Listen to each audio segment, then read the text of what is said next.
Welcome to Happy Times and Places, in which I, Toby Hadoke, ask a special guest to choose a Doctor Who story and to then nominate their favourite things about it. I then have to guess what those favourite things are.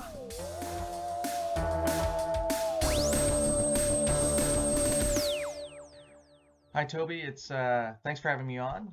For the multitudes out there who don't know me, my name's Jeremy Radick, and I played Gareth in the Doctor Who TV movie. And for the past 25 years, I've been shamelessly exploiting that to get me into exciting predicaments like this.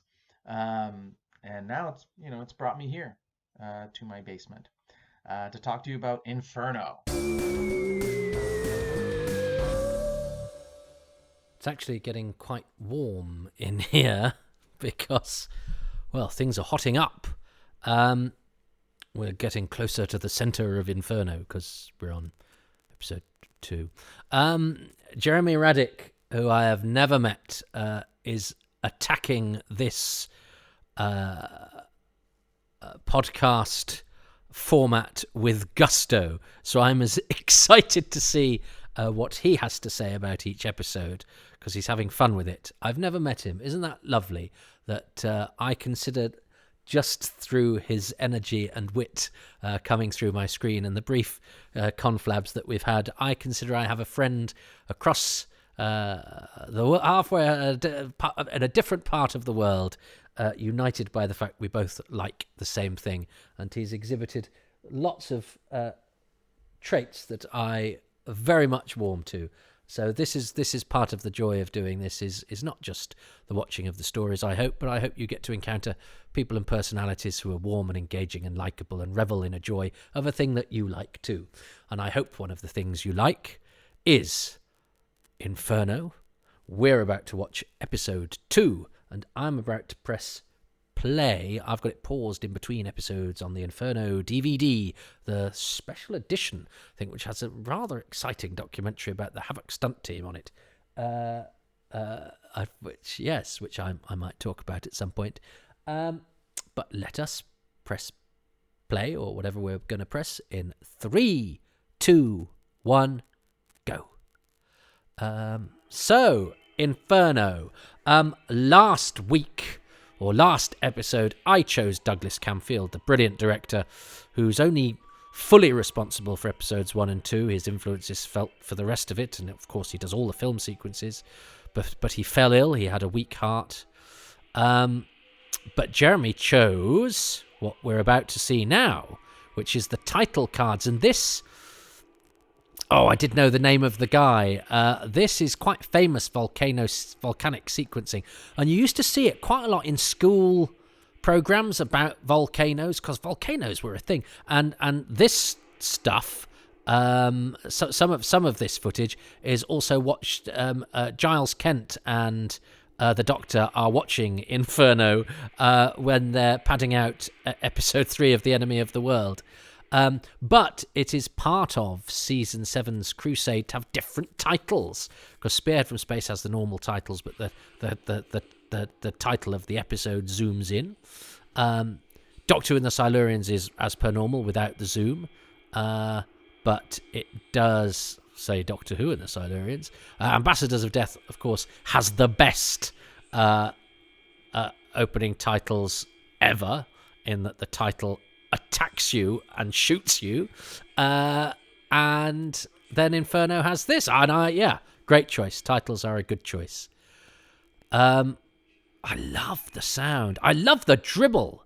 And actually, he's not a green man. He's sort of slightly blue, and this is a real improvement on how I'd watched as a kid, because you can see the individual hairs and that slightly blue makeup, and I think that really works, and the addition of saliva helps. I love the way that Derek Ware as Private Wyatt sort of comes into the foreground and, does this signal for them. He's not a character that we know, but he convinces as a military type. Douglas Camfield was so good at keeping the action real, and having stuntmen and people like Derek Ware here who's comfortable with the action sort of side of things. Again, it just seems to me, as with Professor Stallman, that side of things is done slightly more realistically than Doctor Who sometimes does. And I can't necessarily always put my finger on why, and look at the the framing of that with Christopher Benjamin in the background out of focus, and the sharp focus on the profile of Olaf Pulius-Stallman, and it's very, very well shot. This is why I chose Douglas Camfield as the director, because he does make a difference. And I love this stuff about the fact that the mutating humans make everything hot. That gives it an extra sort of primal danger and an extra sort of danger. Suddenly everything gets turned hot. And I love the scorch marks on the back of the wall. And last episode we had the wrench that was red hot.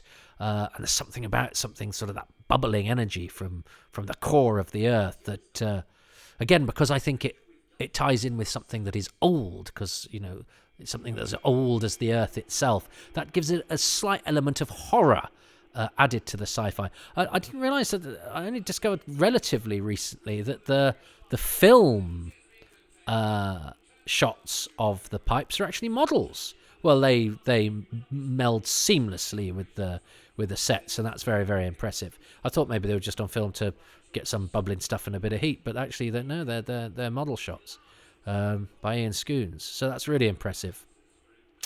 And all the characters here are very, very well drawn. As Jeremy said in his thing that he didn't choose, was that the different characters' attitudes to the drilling really help with the drama, because everybody has a slightly different dramatic impetus, and Sir Keith has the fact that sort of Whitehall is sort of pulling him back because he's got to be seen to do things properly, but he is quite a gentle figure who also has to be a bit diplomatic, so he's got those things pulling him. Sutton hasn't got any loyalty to anybody, but he knows how these things work, and he's hard bitten, so the fact that he might feel a little bit and he's seen it all, so anything that worries and upsets him is danger. Petra, she's got her loyalty to Professor Stallman, but she's not daft, so she's torn between, and she likes Greg, so she's torn between all of that. And then you've got Stallman, who in his view, the project is really important, has to be seen through. So that's excellent. I love this. I love the way that Derek Ware, who was a stuntman, yes, and he founded the Havoc Stunt Agency, but he was a RADA-trained actor. And I think that does make a difference. And I love the way he's sort of slightly mouthing there. He's slightly... Yeah, I love that distant look that he has. And I love what he's doing with his mouth and the twitching. And this sequence here between the Brigadier and the Doctor is great, because in a lot of circumstances, this is a piece of dialogue that would be done over a desk in a studio. But because, I don't know if it had always been planned like this, but they've got the height of the complex, and they've got this, it's very simple, stock sound, I think from, is this one of Delia Derbyshire's, but it's, this is not specially composed music, but it's barely music, but just that throbbing away in the background, and on the mention of Krakatoa again, anything that and I remember being a kid, Krakatoa was this, I didn't even know really what it was, apart from it was a volcano that exploded and there'd been some disaster there, but I remember my brother speaking of it as though it was this, oh god, yeah, Krakatoa. So any mention of that was sort of gave things something a bit of added welly. And volcanoes, lava burning hot, bubbling, when nature itself was something that could be dangerous, that brings with it an extra dimension as well. But yeah, just these scenes, instead of that being Benton walking into an office and calling the Brigadier out, you've got all of that extra stuff. And Pertwee looks at home here, which is interesting because Derek Ware, who plays Private Wyatt, was one of the first Doctor Who people I met. He was a stuntman at the Ludlow Festival doing the swords, when my brother was played one of the only bit of acting he ever did, but then I worked with Derek because my brother is older than me, because Derek returned with the company. It was a professional company doing Shakespeare, and Derek returned to do the fights many times, so he was the first Doctor Who person I met, because I met him very briefly, and so excited when I discovered he was a Doctor Who person, and that then I discovered he'd been in the first ever Doctor Who.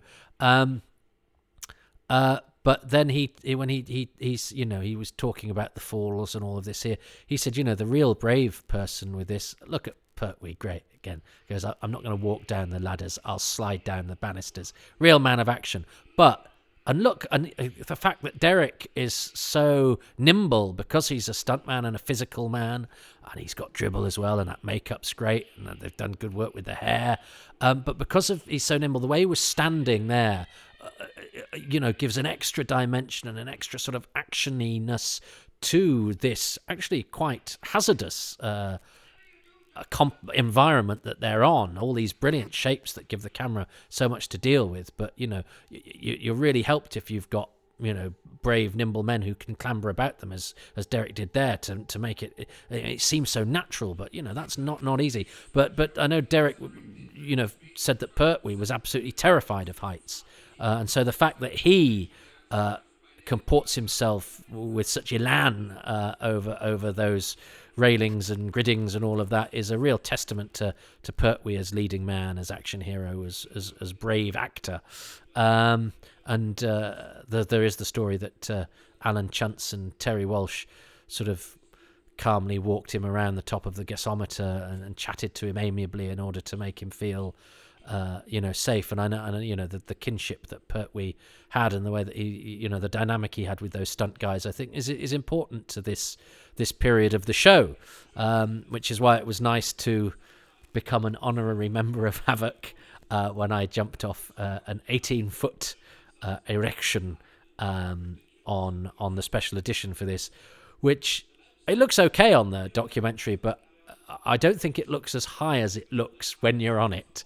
18-foot may not, and one review actually said, oh yeah, the documentary is funny because you see this guy getting scared of not jumping off a great height. That wasn't the point the documentary was making. The documentary was making the point that actually it's quite scary for somebody who's never done a stunt before to jump off an 18-foot thing. That was if you think, oh, it's funny that man was scared, and it was just a small jump, I suggest you give it a go, because it was, and I wish I'd done the stunt fall better, because when you fall, you're supposed to tuck your head under, and that makes you do a somersault. But I just felt if I tucked my head under, my head would hit the panel I was jumping, the thing I was, the platform I was falling off. And I just imagined cracking my head and breaking my neck. So I sort of twist rather and then fall through the mattresses, which gave us a moment. But that was Chris Chapman. It's called Hadoke versus Havoc. Chris Chapman directed it and conceived it. And I got some of the Havoc boys back together, including Derek Ware, who I sort of see as my first Doctor Who person. And in fact, I suggested him to be on the commentary for The Mind of Evil, even though it turned out he didn't work on The Mind of Evil. But it meant he then was involved in the DVD range, and I'm pleased. And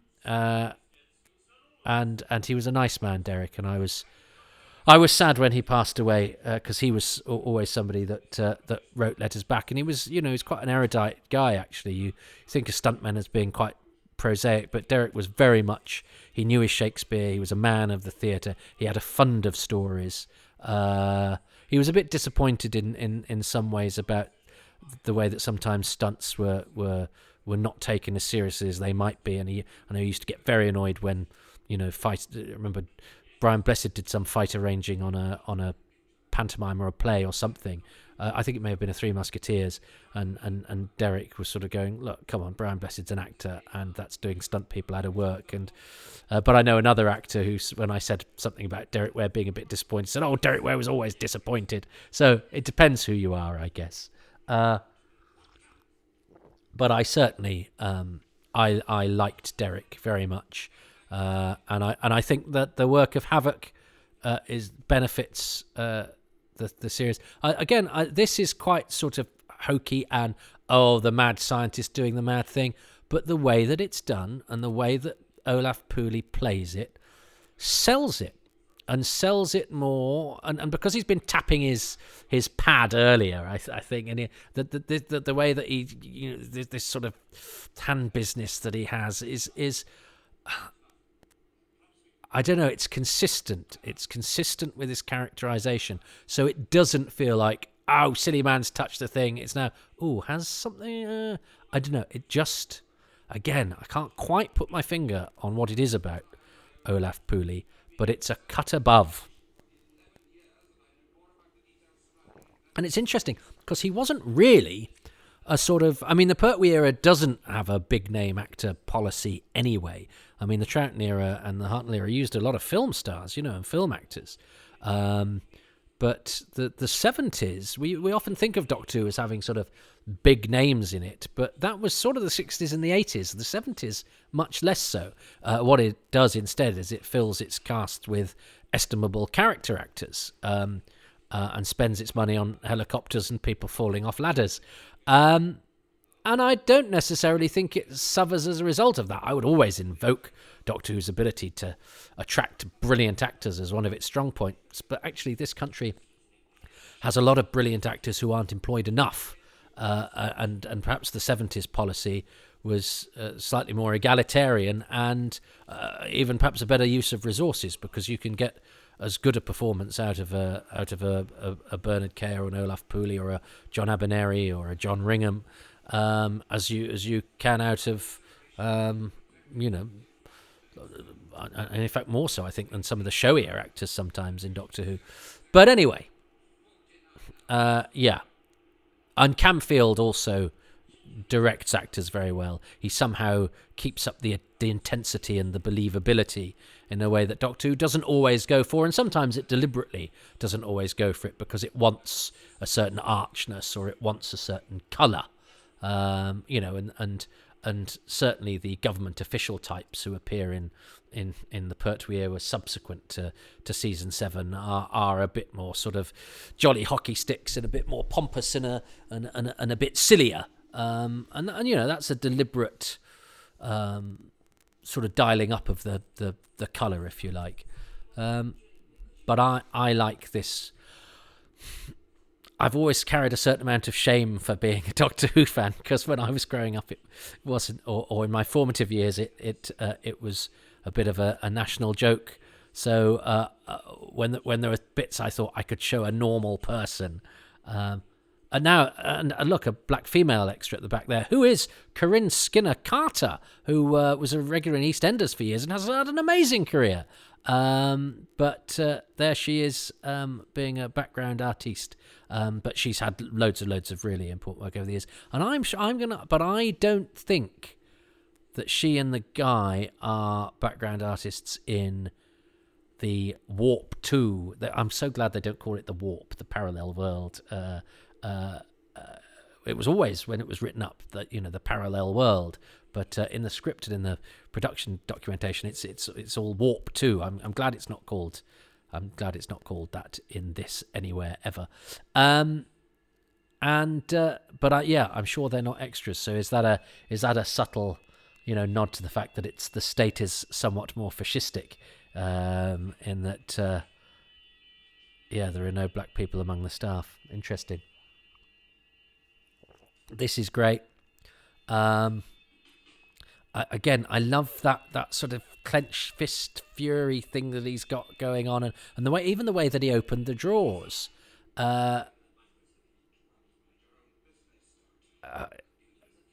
It's a good face off, and I like the little plot with the micro key. Because it feeds into what's happening. It's a useful way to tie in the plot with what's going on in Warp 2 in the parallel universe. I'm presuming Venusians therefore have a fairly similar bodily makeup to humans, in order that their karate can work. And I quite like. I don't have a problem with Venusian karate. I think it's quite fun, and I think it's the straightness with which Pertwee plays it. There's no idea that. What's amazing about Pertwee is he does the karate stuff that I think somebody that didn't take themselves too seriously might do with a bit of a twinkle. And he dresses the way that he does completely seriously. Now, Pertwee does have a twinkle, and Pertwee is very funny. He's a comedian. But I think the action stuff and the karate stuff and his dress sense, he's deadly serious about. And that is what makes it sort of charming, is that the bits that he does that most people would be a bit self-conscious about, he's like, no, I do karate and I wear velvet. His comedy comes from elsewhere. I mean, he's good at pricking his own pomposity, I think, Pertwee. But he's a unique specimen, and that's why he's a great Doctor Who. And again, I think the fact that we associate him with Doctor Who so much, sort of, and because Tom Baker is Doctor Who and is, has much more of an alien quality than Pertwee does. I think Pertwee sometimes suffers in comparison, which is a shame because it was a really bold move for him. It was a really smart piece of casting. And he's great. I mean, he is Doctor Who. He's an earthbound Doctor Who. But then, of course, when he's on alien planets, I love the way that, he's very good at the formality of a royal court or whatever. He's a bit of an arse licker, actually. But I quite like that because it makes him... It gives... it means that he's a chameleon who can sort of... who has learnt how to show respect to lots of different alien cultures. I like that. And again, that might make him seem like a bit of an arse-licker on Earth, but actually, he's not, because he's got absolute contempt for all the government idiots. But as I say, yes, and he mentions the royal family in the next episode, doesn't he? You suspect he would be absolutely at home at Buckingham Palace, or at the MCC or whatever, but that's okay. And I like the way he manipulates, because it's actually quite dishonest, the Third Doctor. He's a bit naughty. But no, Pert was so good. He's so good. He is Doctor Who. I'm never sure how I feel about the TARDIS console just being taken out of the TARDIS. And I like that little curtsy Liz Shaw does there. I'm never quite... How did the Doctor get the console out of the TARDIS? Why isn't it in the TARDIS? I'm not sure we think about it. It's one of the many things in Doctor Who where that happened. It undeniably happened because it's in Ambassadors of Death as well. But nobody ever really talks about, because it doesn't really count with the... Didn't the Doctor take the console out of the... No, file under the bit in the War Machines where they call him Doctor Who. It's just... Let's just not talk about that. But this is great because it's not the most dramatic of episode endings. But what they've done is, of course, they've started with the Doctor being dishonest with Liz to get her out of the way, and then they've got the Brigadier realising this. It's a very simple thing. Oh, he couldn't use the computer. But it's a great way of sort of adding to the tension, giving them something to ponder on and worry about. And, of course, he's doing the thing. And he's annoyed Stahlman. So, of course, Stahlman is going to get is going to cut off the energy. But that's all been seeded because of the dynamic that they've had. So even though I don't think it's the most dramatic episode ending, because we don't really realise the consequences of this until afterwards, I still think they build it up enough that it does actually have enough welly for somebody that's not seen it before. Whereas I think me as a season fan, I go, well, yeah, this is just getting us to the exciting bit next week. But actually watching it there, I think that's set up enough drama there, even though he smiles before he vanishes. But I suppose people would be expecting him to just reappear again next week, as he did when he did the test drive before. Very good. Very, very, very, very good. Action by Havoc. Honorary member. Len Hutton also did the visual effects on Fury from the Deep. He died quite a long time ago now. Right. Let's pause that. Paused in the blackness.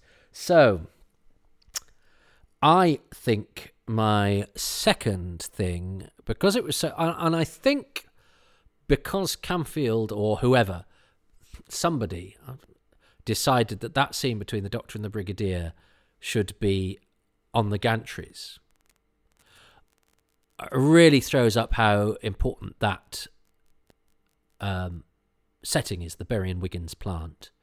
And it is another character within the drama, and it makes me sort of fondly think about Quatermass 2 as well, which is a piece of drama very close to my heart that is also set in a big industrial complex. And that was enough back in the day when things and images and things outside your own experience weren't as readily available for you to see. A big industrial complex on the telly is, it looks pretty impressive. It's like an alien environment if you don't work in one. And certainly in terms of in Doctor Who, it gives the reality. I mean, just the noise of the clanging metal and all of that. But I think there also we got the height and the stuntmen on it as well. As I talked about Derek Ware, hanging about with his rifle over his shoulder. I thought that was a terrific image. And then he jumps and he falls, and then you got the shot of the body through the stuff. You imagine it sort of thunked on a couple of bits as it went down. Oh, and I love the scream as Private Wyatt falls as well. So I'm going to say the location. My favourite thing about episode 2, but it's a thing for the whole story. So I may be laying little traps for Jeremy Radick. I don't know why I said that like that. So the location, the Berry and Wiggins plant that is the industrial complex, is my star of episode 2. Just trying to think now if there's anything really obvious I haven't chosen. Nope. Let's go for it. Jeremy! Wow. So it's another absolute banger of an episode. Just cracking along. So what is it that I love about episode 2? Well, I have to say, it's probably the direction of the location scenes. So I'm pretty sure that Douglas Camfield was still directed all the location stuff on Inferno before he fell ill, and Barry Letts took over.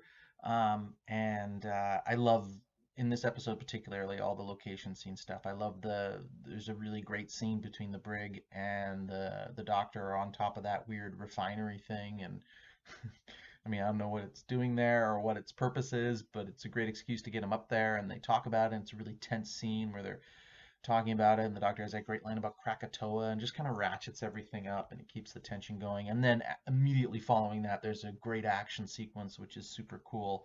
I mean, there's a fall in the next episode, which is, of course, justly lauded, but I also really love all the stuff up there in this episode too. And so probably that sort of vibrant, energetic, kinetic, action stuff that Camfield was so good at. So I love that about this episode. So that's my favorite thing. Now hopefully I can keep filming this because I'm getting a lot of weird power fluctuations in my house. I think the scientists in the backyard who are drilling kind of cut into my power line, and it's kind of fluctuating a lot. So we're going to try and do a workaround. They were very apologetic. So they're going to let me hook up to their nuclear power source, which is really experimental, but they say it's no problem. They can hook my house right up to it. And I just really hope that nothing happens. What could possibly go wrong? It's just a, completely experimental, unlicensed nuclear power source being hooked up to a standard residential home. But I don't foresee any problems happening. But hopefully it all goes well. Fingers crossed. And I'll be back here for episode 3. So talk to you soon. See if you can figure out what my favorite thing on that one is. I still love him.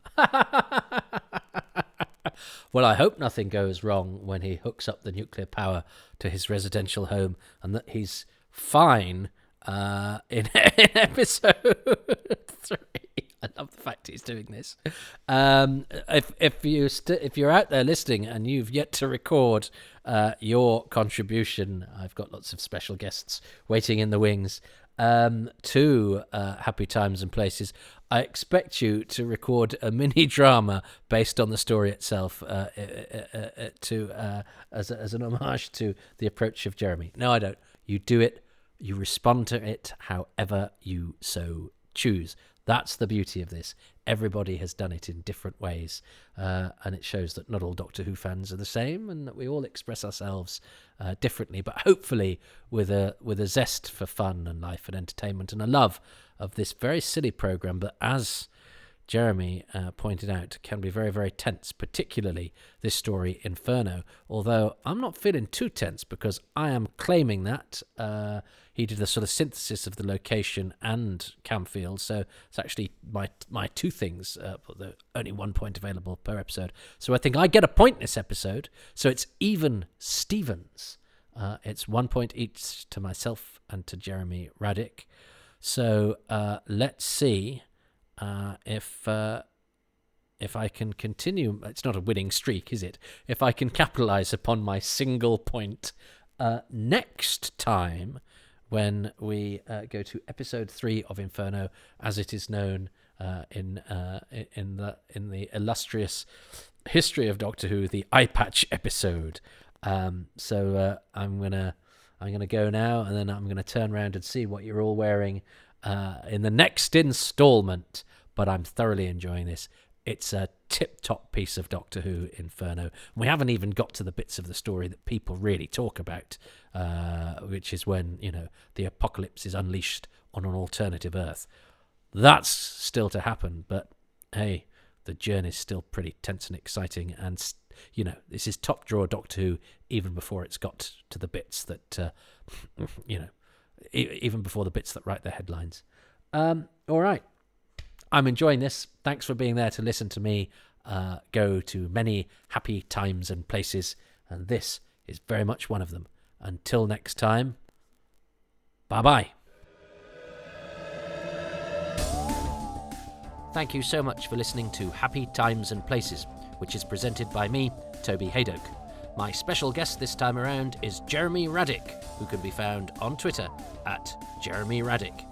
These podcasts would not be possible without patrons who include Jim Sangster, Dave Owen, Jeremiah O'Connor, Justin E. Monaghan, James Miller, Nick Mellish, Daryl McLean, Nate Lynch, Jacob Lumley, Andrew Llewellyn, Andrew Lester, Hendrik Korzeniowski, Andy Kitching, Matthew Kilburn, William Keith, Jeff Kaplan, Judith Jackson, Christopher Joyce, Robert Jewell, Paul Ingerson, David Hughes, Gregory Hudson, Darren Howard, Matthew Hooliston, Sam Hollingsworth, Simon Hodges, Duncan Harvey, Steve Hatcher, Susan Harrison, Paul J. Guest, and Robin Groen. The music is by Dave Gates, and the artwork by Dylan Patterson. Did I hear you say you could become a patron, Toby? That's right, you can, at patreon.com/Toby Hadoke. Patrons get exclusive and bonus material and are actually several months ahead of everybody else. Yes, I mean, the drilling's over. The world's ended in Patronville. It starts at £3 a month. It's a very egalitarian system. There are the odd little trinket if you ascend the ladder, but generally everything's available from £3 per month, and you even get 10% off that if you do a year in advance. There's also the Ko-fi option, which doesn't tie you into a subscription, but does one-off payments if you are so inclined at kofi.com/Toby Hadoke. But mostly, please keep listening and downloading. I'm absolutely astonished by the level of support that these have had, and I hope you enjoy them. And if you do, it costs you nothing to give me 5 stars, perhaps a few positive lines at your podcast outlet, because I need to keep my algorithms in top notch, because I like to get them out in public and show them to people to try and get them to come to my boudoir.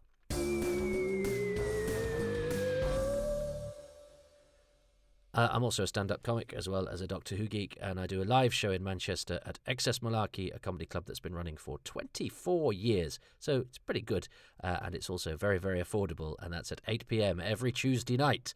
If you're not based in Manchester and it seems like a bit of a trek, well, we do a monthly online show as a result of the success of our lockdown internet shows that we were forced to do by fate, and have actually changed the way that we go about our business. So every month from Sunday, the first Sunday in August 2021, we will be doing a live comedy show, me and 4 guests from around the world, at twitch.tv/XSMalarkey.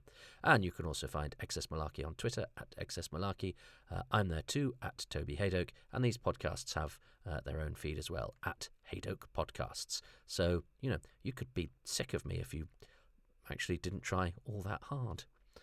No comment.